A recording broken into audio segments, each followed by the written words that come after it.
This summer, Instacart is bringing back your favorites from 1999 with prices from 1999. That means 90s prices on juice pouches that ought to be respected, 90s prices on box mac and cheese, and 90s prices on ham, cheese, and cracker lunches. Enjoy all those throwbacks and more at throwback prices, only through Instacart. $4.72 maximum discount per $10 of eligible items. Limit one offer per order. Expires September 5th while supplies last. Discount based on CPI comparison. Oh, God. Eugene, Lucy. Oh, what's on? Oh, okay, sorry. Oh, we're always recording. We're always recording. Hot mic. Cool, hot mic. Always recording, because you never know. You never know. Luckily, I didn't say anything. No. Hi. Hi. How are you? I'm good, Anastasia. How are you? I'm good. You're in New York. It's the second year. As in, we saw you last year as well. Yes, yeah. And yes. But I was on your pod. I was going to say, so now we're doing a switcheroo. Yes, yes. And I will come on your pod, obviously. Of course, Yes, because, I'm the New York extension of Black Spin Global, the American wing, the American arm. Exactly. There we go. For sure. There we go. Yes. I'm the American. If you need Black Spin Global in the States, No, for sure. It's funny because remember I was talking about snatching you away from Grandpa. Sorry, Nick. But yeah, so. Yeah. Love you, Nick. Love you. He's about to hit me up. He's blocking you. Now we're laughing, but basically at the screen like, there's nothing funny right now. It's all love, Nick. It's all love. You guys had like a long trip here, like crazy, but you're all settled in? Pretty much. Yeah, staying in Queens this time? Staying in Queens. Okay. Shout out to all my Latinos out there. We're really with the Latinos. I'm having mad tacos before I leave. I love tacos. So the fact that there's tacos trucks everywhere and stuff. There's one taco joint I want to hit up there. Yeah. But yeah, it's so convenient being able to just easily get to the grounds and stuff, especially after a long day. Not having to wake up too early. And also it allows us to see another side of New York. Yeah. So last time we were in Brooklyn, Flatbush. Yeah. So we were in the hood, that's what I wanted. I wanted to see what the black community is like. So we were really around the black people, and now we're literally in the most like Hispanic, Nice. It's nice. Which is it's honestly like I love it and stuff, and no one's looking at us weird. It's just we get the you guys are tourist look type of thing, which is fine. But yeah, so it's a nice way to enjoy New York. I love New York. Yeah. I love. If I have the opportunity to move here tomorrow for like six months, nice I will. I don't see myself here long term, but I'll definitely come. Okay. So today is day one of the U.S. Open. Sunday it's a little weird. It is. Sunday start. What do you think about? I'm not feeling it, Anastasia. I'm not gonna lie to you. Okay. I said it to Lucy on the way in. I was like, just feels weird for a Grand Slam to start on a Sunday. I know the French Open's been that for like the past 2-3 years, I think. Maybe even I can't remember how long, but I know Australian Open's been, it's always been like that. French, I can't remember how long, but yeah. I don't like it. I'm more of a traditional, a Grand Slam should start on a Monday, and that's that. But I mean, it's been a good day. Like, it's been nice. Obviously, we were here first for Shelton, then Shelton, new Open Dash. But yeah, just in terms of the Sunday start, I'm not the biggest fan. But obviously, it's a revenue thing. Like it's an extra day. Exactly. It brings in those extra ticket sales. The grounds were quite full as well. I feel. So you don't think so? Honestly, I feel like it's making the tournament first day dead. You know what I feel like compared to last year, it just like I still feel like it's fan week. I don't feel like it's actually day one of the US Open. Like normally you feel that energy. I'm not feeling it. You know what is funny, because I posted this that I was enjoying the Sunday start because I didn't feel rushed. Okay. Last year on Monday, I mean, you're like, oh no, this match. I was just like, I can't, where do I go? That's true. But at the same time, I understand what you mean, where last year, I mean, It was a lot. It was a lot. It was a lot. There were people everywhere, and it's packed, but it's not like we were touching elbow. We were like, it was a lot, and we don't have that. So it has its pros and its cons, but I'm someone where like I like to feel. One of the reason why US Open's my favorite slam is because of the energy. Yeah. I am not feeling that energy, and this is why the jet lag is still taking a long time. So like I'm still not over it, and it's because last year it's because we were doing so much. By the time I was in bed, I was sleeping. I'm struggling. Like right now, it's meant to be my bedtime at this moment, so I can feel it a little bit. Yeah. But it's because it's just that energy and feel. I mean, I shouldn't complain to him because in terms of like work-wise, it's been easier for like us to do certain stuff compared to like last year. But I mean, tomorrow is hectic. But yeah, I've never felt the 3-day start. In all honesty, just like Eugene said, just start on a Monday. Like, and it's even confusing. I feel like today is Monday, but actually it's Sunday. Not. It's Sunday. So weird. It's Sunday. So yeah. So I wanted to have you guys on today. I wasn't even going to record a podcast today. Wow, that's special. But I wanted to have you two on specifically because a couple of things happened last night that we need to talk about. I think we just have to do it. We have to get on the pod. And it was two specific things that I saw someone post on Twitter that I just want to talk about, and then also the induction ceremony at the Tennis Hall of Fame. I was supposed to go, but I'm exhausted and I chose rest and sleep. Are you regretting it a little bit? Okay, let's skip that question. Let's skip that question. Out of interest, though, obviously us being Brits, how far is Newport from? 3-hour drive. 3 hours. That's not too bad. It's not too bad because I went to Newport for the tournament. Oh yeah, you did. So it's not bad. Yeah. But I thought, Anastasia, you're burning the candle at both ends. So something that people might not know. So Ground Pass, this is kind of our third year. It's 2.5 years now that we're going. Up until this year, we've been tennis. Like, I come to the tennis, I go home, I podcast, that's it. This year was the first year that, and people have been telling me, hey, you need to just step out a little bit, check out the events that are going on, just venture out. And this is the first time that I decided, okay, Racket Magazine is doing this thing, Majuri is doing something outside of the grounds, and I thought, let me go check it out. Wow. Every brand, every bodega, my pizza joint is hosting Sabalenka. That's amazing. I'm like, everything. So it's a lot. Oh, that was the thing. Oh, so it's actually a good pizza spot? It's a really good pizza spot. Oh, okay, because my favorite pizza spot in New York is L'Industrie. Oh, really? I really like it. No, it is a good, but Fini Pizza, so that's where she was. Fini Pizza in Williamsburg, it's a really good pizza spot. I'm going to go check it out because I'm a pizza girl. Really good pizza. Actually, just really, legitimately, really good pizza. I was treating myself. I was like, it's been a long week. I've been really good this whole week. Been eating salads. Let me go get a pizza. When I tell you the street was packed, I didn't know Sabalenka had those sort of fans in New York. I even thought the fans were waiting to, after the incident. I didn't, but hey.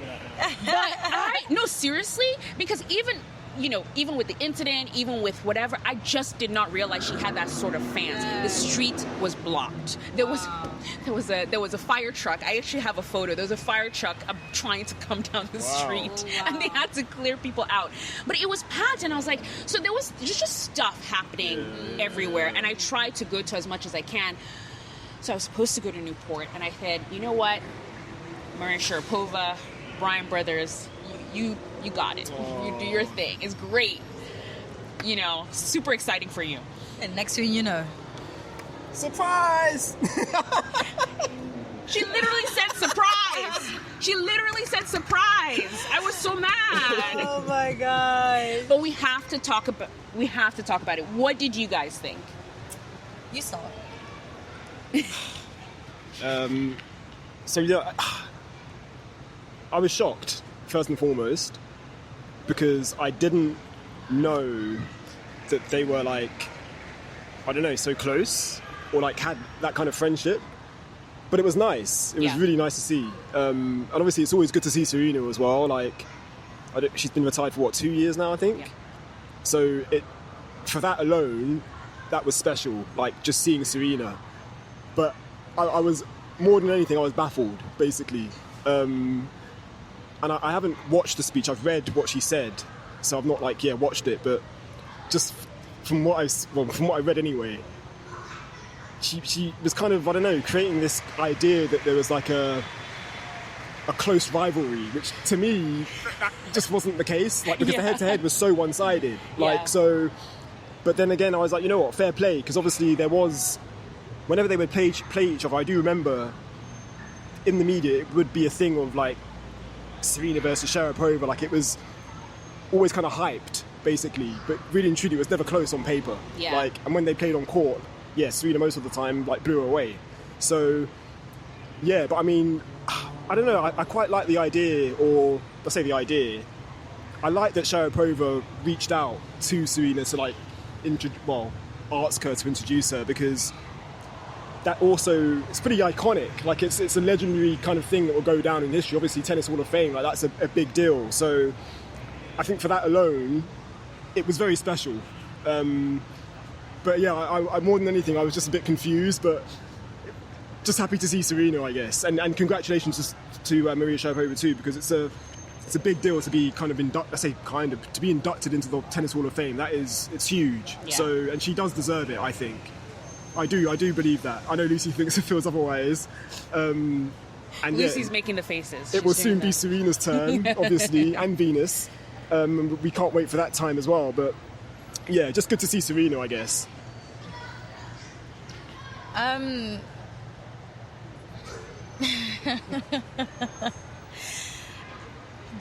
going to be honest, the excitement and the hype that everyone has towards this, I do not really have it, in all honesty. But it's more to deal with the fact that of some of the things that have happened in Sharapova's career, where I'm like, I understand your impact, I understand everything that you have done, but this is like such a big award, and I don't know. I don't want to say to her, because I don't want to make it seem like I'm overshadowing like the accomplishment that she has made, but I'm just saying that at the end of the day, I know there are some players, depending on their race and whatever, if they've done what she has done, I don't think just say it, the band. I don't think that they will have that amount of grace. Yeah. Do you get what I mean? Yeah, I see what you mean. Yeah. Yep. So, unfortunately, because of that, my personal opinion, it's hard for me to feel like, oh my God, this is such a powerful, great woman for women's sports, and like, yeah, it's amazing. But for me, like, it's nice to see, but it's literally doing nothing to me personally. And in terms of like the whole rivalry thing, yeah, I get it that in terms of numbers, it was never there. But I saw someone even tweeting it, like, it was more about the atmosphere and the hype. You saw Sharapova and Serena playing against each other, and it's like, this is it. Everyone was talking about it. Everyone was it. And at the end of the day, on the numbers, she beat her. But those matches were great. They were good matches. Even if it was a thing where Serena beat her each time, there were good matches. We were all shouting in front of our TV. We were all so hyped. So it did, like, they made women's tennis at the end of the day. So I think in that aspect is nice. But I'm sorry, me personally, is really not doing anything. It's just great. Nice to see you. What do I think? So what were your thoughts? So when I first saw it, I thought, what's going on? Because like you said, if you had listed the list of tennis players that I thought could possibly show up to this thing, Serena would be like number 1011. Nowhere close. So when I finally heard that Sharapova had asked her, that changed things for me. Okay. Because I almost don't think Serena could say no once Maria Sharapova asked her. You know, she came to her and said, hey. And I do think over time, they both have kids now. Like, you know, it's almost like they buried the hatchet kind of thing. They're older. They had a moment at the Met Gala as well. Yeah, yes, yeah. Exactly. So I think they've moved on. a bit from their past and the book and all of those things. Well. Yeah. Yes, the book. But it definitely was surprise. Who knew? I just don't know who knew this, and they did a really good job of keeping it a surprise because Serena was here. She was here because you saw in New York. Because remember, she posted that video of a Pelkas practice. She literally was here, and all of a sudden she's in Newport and doing this thing. And I think it's funny that you mentioned that you only read her speech and you haven't heard it yet, and I'm very interested to hear what you think after you listen to it, because I don't know if have you listened to it briefly. But you feel, are you doubting the authenticity of what, or you feel like it was a bit shady, or like not fully? Okay, yeah, no, there's a reason why I'm asking that question, because everyone was like, oh, it's so hot when I'm like, bro, she's kind of telling her, yeah, you're winning this, but I own you, like do you get what? It was very the reason why I was just like, I don't think it was sort of. I don't think she was trying to be cruel or anything like that. Of course. But it wasn't sort of like, there was definitely a tongue-in-cheek moment happening there. And that's why I want to say you've read it, but I wonder what you would think if you listened to it in the tone she. I get exactly what you meant. In the tone she delivered it. I get exactly what you meant. And also, for me, it's also one of those things. We have a follower, Tony, who's on Blue Sky, and he said something really funny where he said, we need the U.S. Open to postpone a day because we need to just keep talking about this. And it's still crazy how Serena Williams can still do that. 100%. Where she can still just take over a day. On the eve of the Grand Slam. On the U.S. Open. She can just take over the news and just be like, it's all about what I have to say and what I'm doing. And, I think she also she released that, the ad for Roe. That, I think, what are those drugs called? GPL1? The Ozempic? Ozempic type thing, whatever. Not a fan. Not a fan. Yes, I said it. Okay. As a woman, because you don't count, Eugene, in this discussion. I agree with Eugene, though, just saying.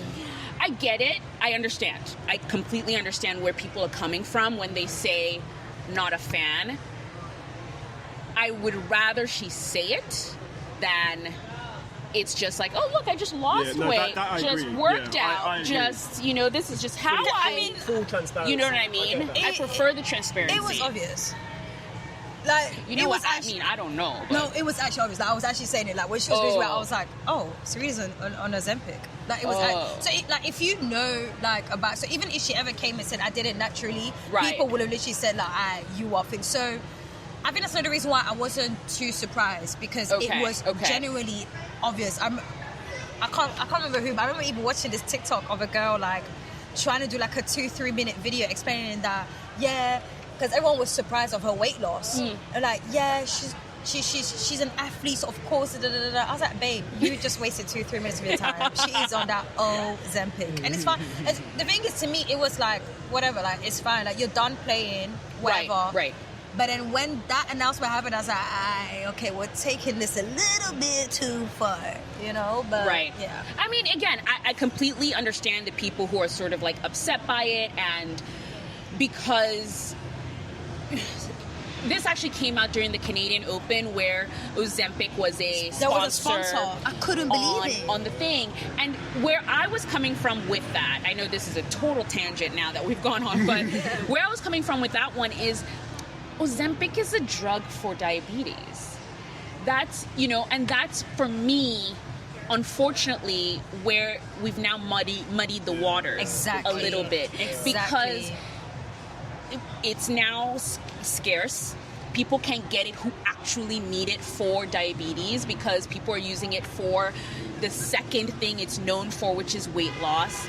So for me, when it's being put on a billboard, for example, I'm assuming first it's for diabetes.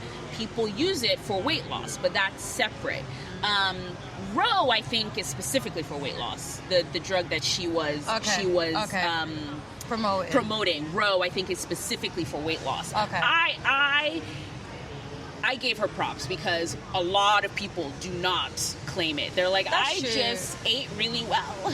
That's just true. I worked out. But I do think a lot of celebrities actually have been, the one that using Ozempic, I think a lot of them have actually been vocal about it because, like I said, it's actually quite obvious to see it. And how I think quick it is. Also the society has kind of accepted the Ozempic really quickly. So it's not that shameful if you use I get that. Or frown upon when you use Ozempic, but I think I think it's not even just Serena, I think it just in general. Obviously, I'm a fitness girl, so in general, I don't like the idea of that being promoted because of what it is mainly for. Yeah. Let me not get too much into it. We've diverted the conversation. We're going to bring it back to tennis now. Yes. But no, I just wanted to say, because that was a really great moment and a big surprise. A lot of people have been talking about it, and I just wanted to talk about it because I was like, of course, to see Serena back in the tennis space again, the way she can just shut everything down, and that was the GOAT. Yeah. No, that was. I'm really glad good you to mentioned see. the book because it hit me why again I'm feeling, because I'm someone where obviously Serena's, I don't know her personally, but she is the reason why I love the sport. So all of her ups are my ups. Yeah. So just because she forgave her doesn't mean I have to forgive her, and I'm not good at forgiving. What's your an up for life? Yeah. Like that is it. So it's kind of hard for me to now just look at Sharapova like, oh yeah, everything is like cool, and I was like, nah man, you have caused some distress and headaches in my life as well as a tennis fan. So but either way, it was definitely a nice moment for tennis in general. Not even just women's tennis, but just tennis in general. And it was a nice additional thing to talk about in the eve of the US Open. Yeah. So I'm going to jump right off of what you just said, actually, that Serena was the one who brought you into tennis. And the second reason why I wanted to have you both specifically today to talk to you was another post that I saw on Twitter. Someone posted and said, Serena was the person who brought them into tennis, but looking back at the day when they got into tennis, there were like 3 people they could point to that got them into tennis. Serena Williams, Venus Williams, James Blake. That was it. That was all we could scrounge for, that looked like us, that could play tennis, and that we could say, oh, that person looks like me and they're doing well in tennis. Now, we have, thankfully, so many people that look like us that play tennis, and we have an entire podcast called Black Spin Global dedicated to them. So I kind of wanted to talk to both of you today about that history and about what you do and cover and who those players are today at the US Open 2025, who we're covering. Who are we covering? Players of color at the 2025 US Everybody Open. black. End point. I'm joking. At the end. But quick history, when did Black Spin Global start? So I found the platform in 2019 just as a social media platform. So it was just on Twitter and Instagram.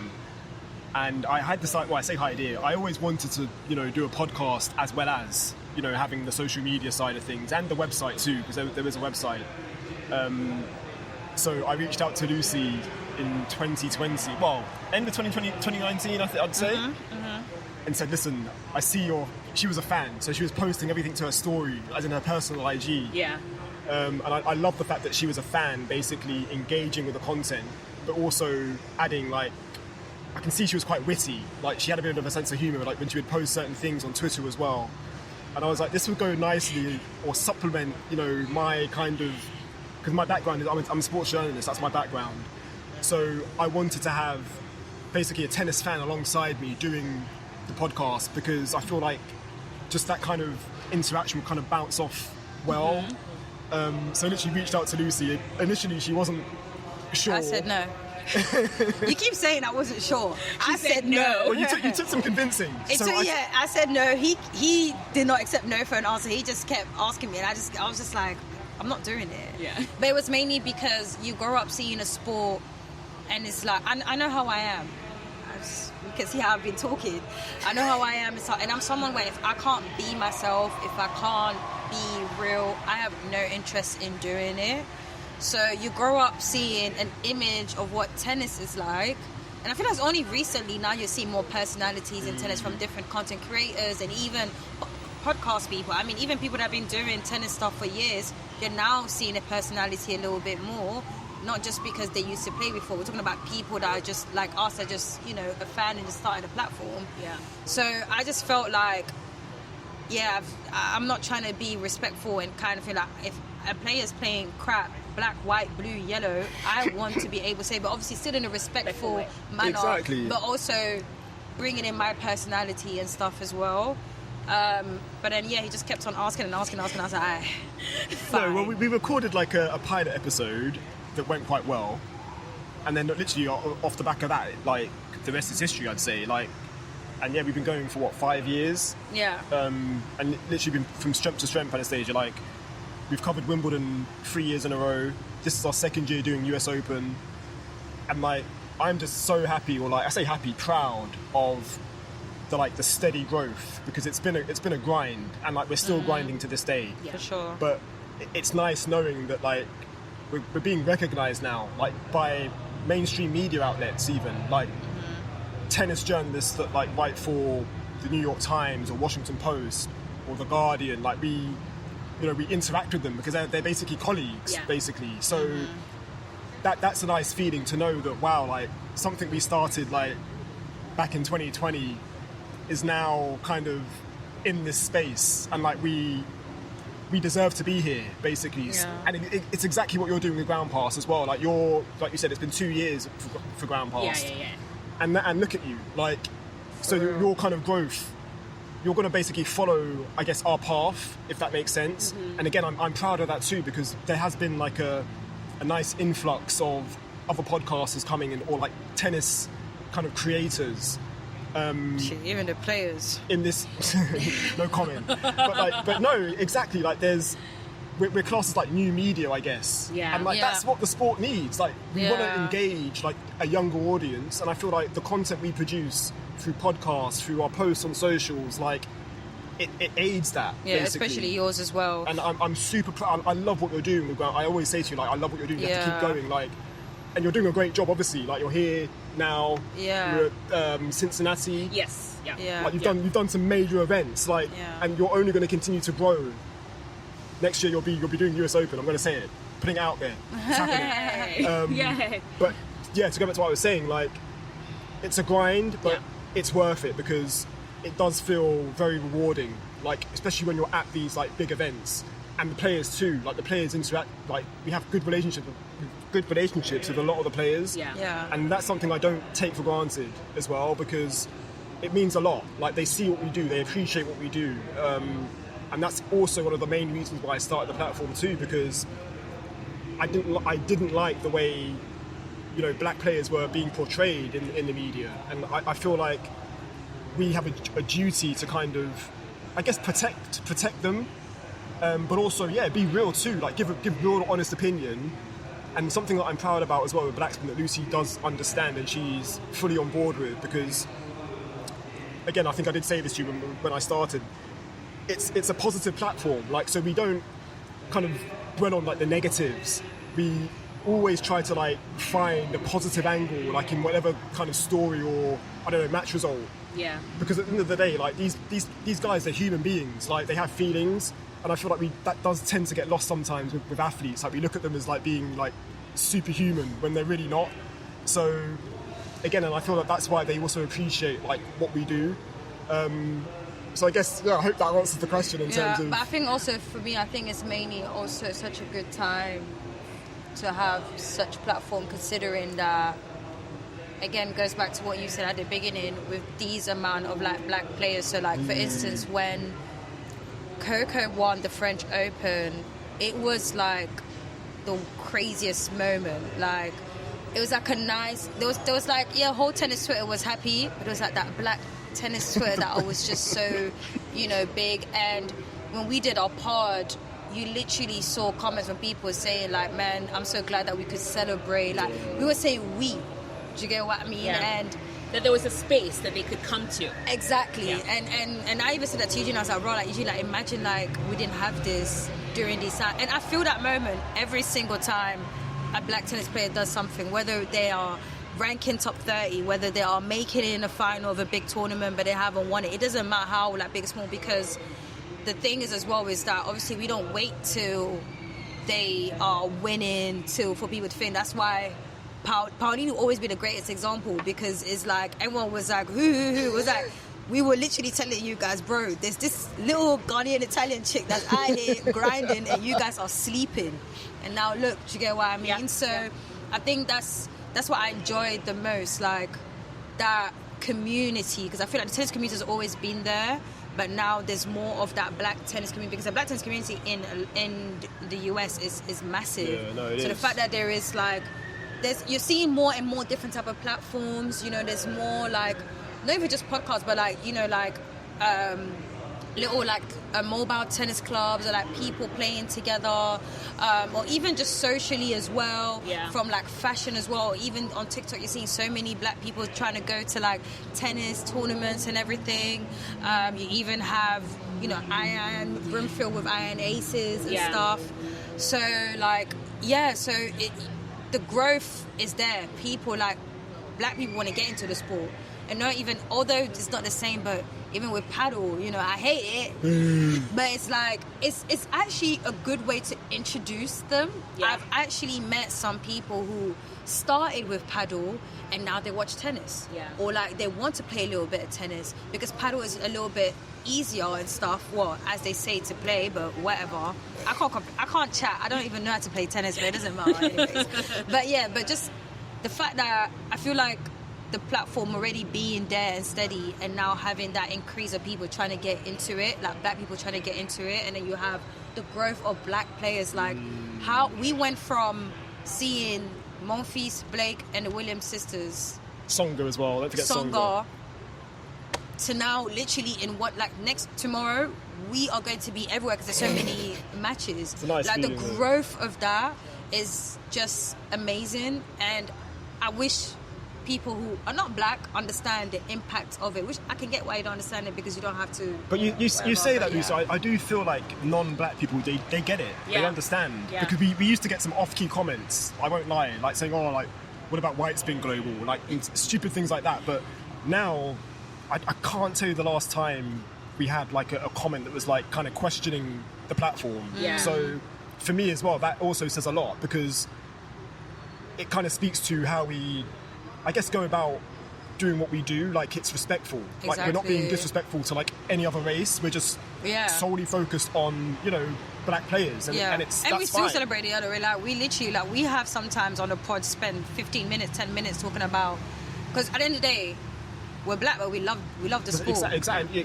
I was there watching that 5-6 hour match of Carlos Alcaraz and Sinner. And one is Spanish and one is Italian. So, do you get what I mean? Like, at the end of the day, we love tennis. We don't just, we fell in love with the sport because of, you know, these incredible black tennis players. But at the end of the day, we love the game itself. This sport is so engaging. There's so many things to talk about. So, it's a great time. It's a great time for tennis, a great time for black tennis, a great time for black people. And I'm just hoping that through our platform, more and more black fans can get into it. Like, my dream goal is for someone to say, I picked up a racket because I saw this player because of Black Spin Global or something like that. That's the type of impact I would love for us to make. On that, Lucy, we do get comments like that saying, oh, wow, like, I had no idea this player even existed, until I saw them on your platform. Who's that player? So who are we watching tomorrow? Woo. It's a long list. There's a long list. So right? we do have, I have my notes here, as you can see. Madison Keys first. Also got TFO, Victoria Mboko. Sorry, no, not Madison Keys first. Mboko Akuchukwu first. And that is a massive, as a big match. That one. And then, Keys will be starting just shortly after. TFO, Nishioka, Townsend and Ruzic. Yeah. Claire Ngunu, wild card. 19-year-old American.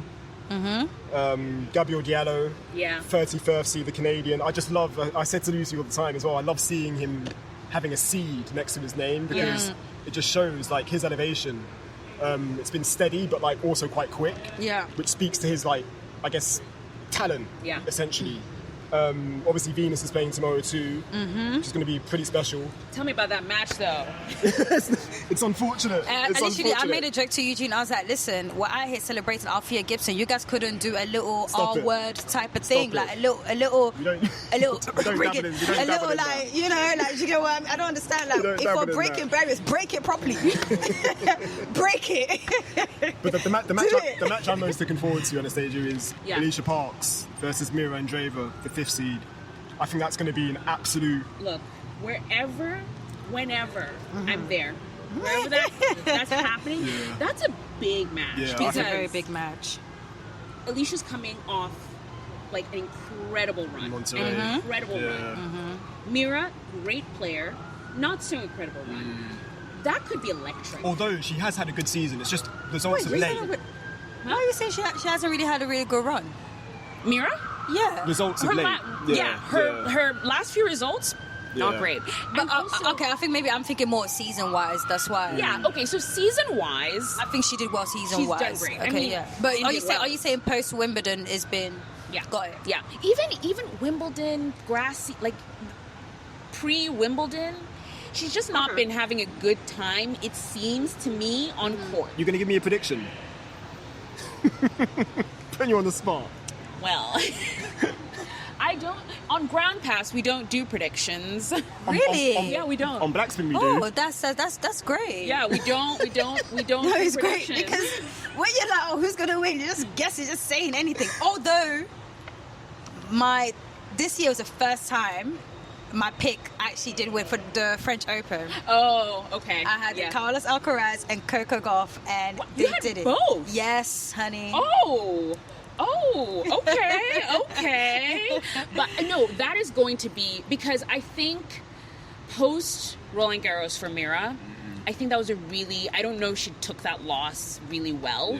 And after that, she hasn't been the same player in my eyes, emotionally or even tennis-wise. Okay. So I don't know how she's going to come into this US Open. I really don't. I feel like with Mira, she's such a talented She is. and just yeah. well-rounded in terms of her game. Yeah. But mentally, she still has a lot to kind of work on. She's and I still feel young. like that is what's gonna, I guess, trip her up. Yeah. early on.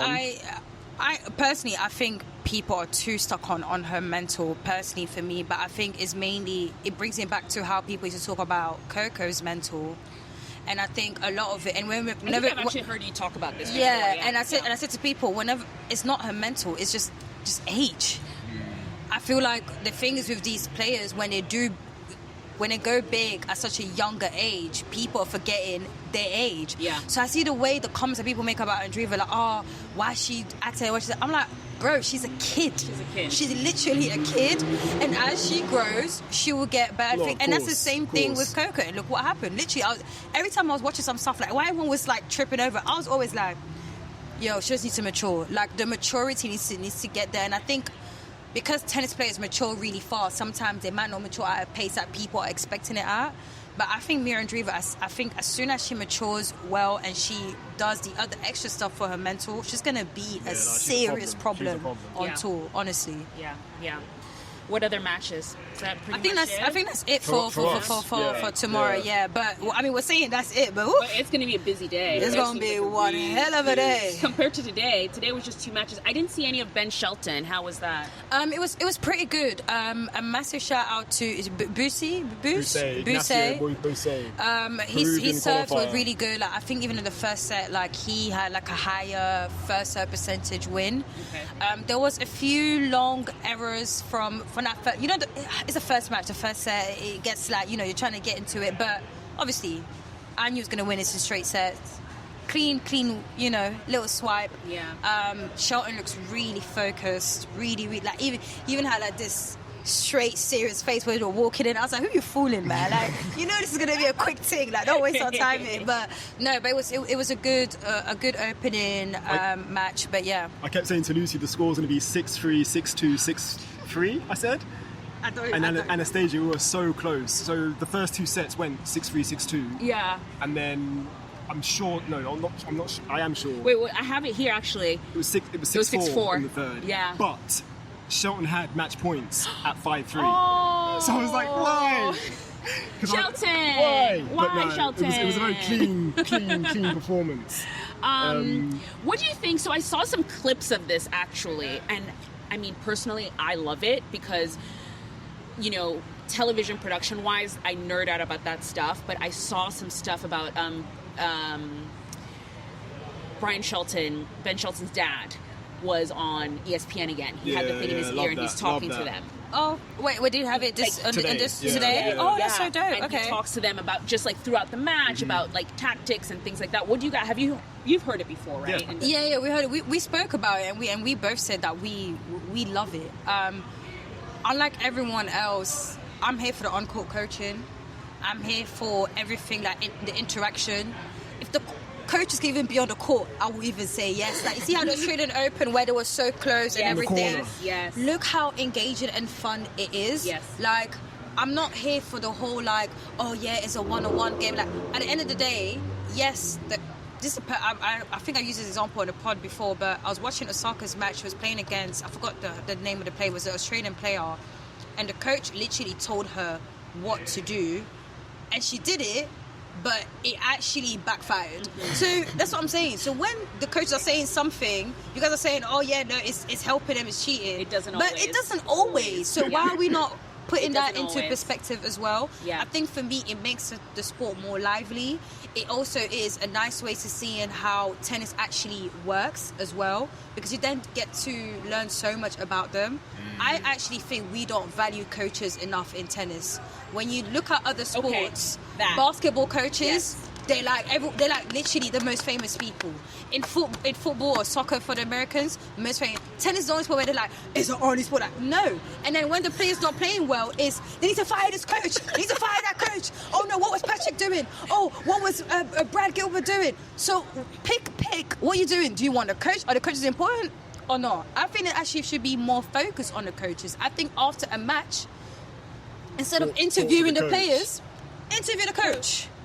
You know?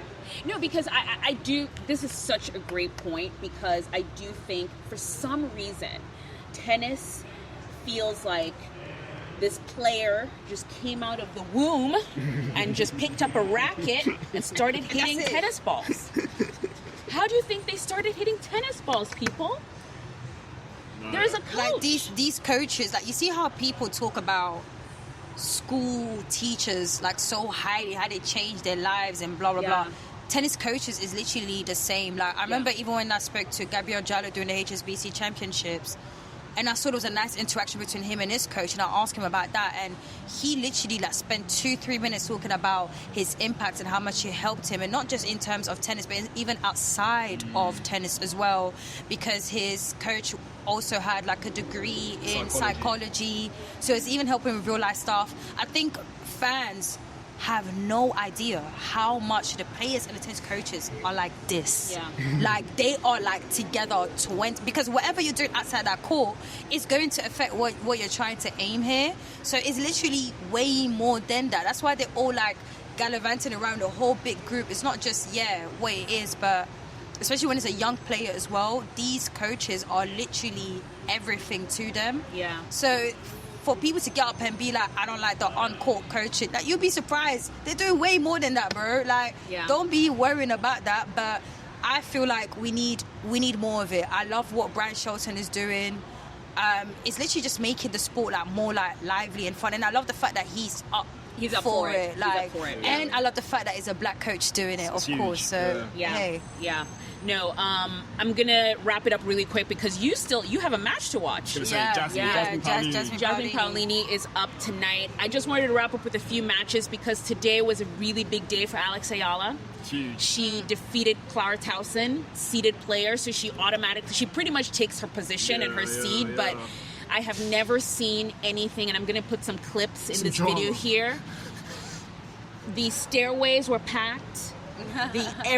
Every seat, every standing room was taken, and I think it was 13-11 in the third set tiebreak.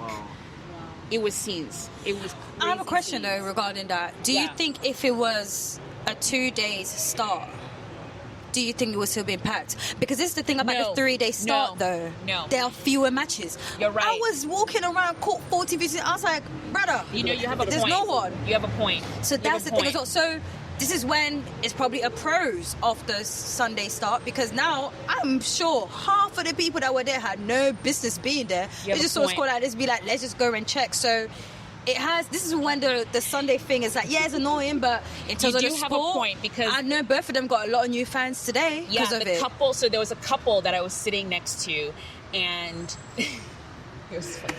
This happens to me all the time at the U.S. Open. I was sitting next to a couple, and they were like, wow, there's so many people here. See? And then they were like, oh, I guess this Alex girl, she's popular. And like, they have no idea. They have no idea, They literally had no idea who they were watching. This is one of my favorite things about tennis tournaments, by the way. They just came to the grandstand to take a break, because so I was sitting in this sort of like overhang, like on the grandstand, there's kind of like a shaded area. Mm-hmm. They literally just came to hang. They just came to sit down in the shade, and then people started coming, and they were like, wow, she's famous. And but that's one of my favorite things about tennis tournaments is literally hearing the comments of the casual fans about like who they're watching. I remember like when it's Jasmine Powney, people will be like, oh wow, she's hitting big. Oh wow, she's big. Or who's that? And then they'll turn around and look at you and they'll be like asking you mad questions. You're feeling like you're ESPN or something. But like, but it goes back to my point. Like literally, like it's a good thing because they're discovering a lot of different players. So, No, and that is the thing where I don't, I always say, I'm not mad at people who are casual and they're like, oh, let me Google this player. Let me look this up. That's how it starts. That's how it starts. How many people started watching tennis after that Alcaraz and Sinner match? Please. We all started as casuals. Like, let's be real. Exactly. Like, so, Exactly. Mm-hmm. Yeah. So, thank you. Thank you. I'm gonna let you guys go and watch Jasmine Paolini. Thank you. I always love having you on. We could talk forever. I'm sure I will be on your podcast, or you will come back here within these 2 weeks. Yeah. But yes, this is a great start slow start, but great start. And we must say as well, thank you for being our your eyes and ears on the grounds at Indian Wells this year. Oh, that was fun. That was fun. Big thank you to you. Shouts out. That was really, really fun. That's how I became the American wing. The American wing. Thank you for joining us, guys. And I don't even know what the schedule is going to be podcast-wise for the U.S. Open, because it's a lot going on. It is a lot going on. Yeah. Okay. Bye, guys.